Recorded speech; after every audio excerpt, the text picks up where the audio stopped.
lesson, you'll learn to use random variables to compute probability and use probability distributions to solve real-world problems. How can a pet store owner use a probability distribution? The owner of a pet store asked customers how many pets they owned. The results of this survey are shown in the table. A random variable is a variable whose value is the numerical outcome of a random event. In the situation above, we can let the random variable x represent the number of pets owned.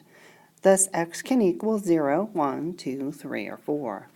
Using the same problem, the owner of a pet store asked the customers how many pets they owned. The results of the survey are shown in the table. Find the probability that a randomly chosen customer has at most 2 pets. We're still using our basic definition of probability as favorable outcomes over total. So if we add down the column, we get a total of 100 customers that were surveyed.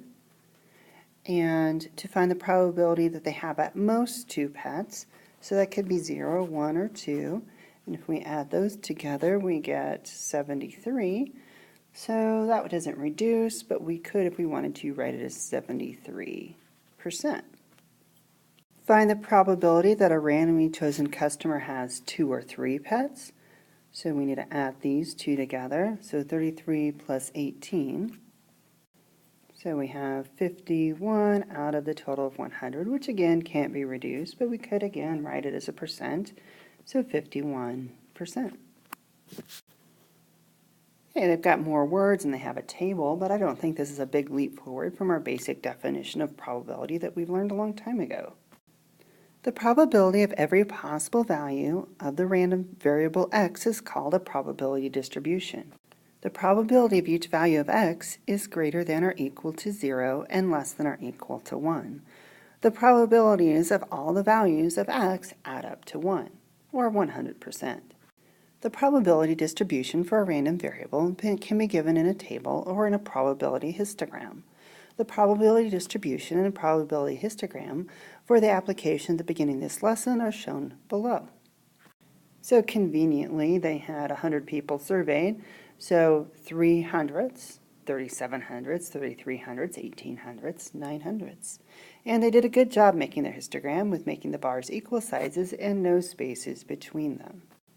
The table shows the probability distribution of the number of students in each grade at Sunnybrook High School. If a student is chosen at random, what is the probability he or she is in 11th grade or above? Well, 11th grade or above. So all we're going to do is add the two probabilities together, and there we have it. Next, they ask us to make a probability histogram of the same data.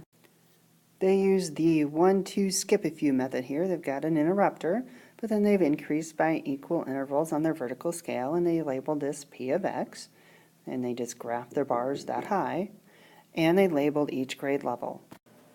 Probability distributions have the following properties. For each value of x, P of x is between 0 and 1, and the sum of the probabilities of each value of x is 1.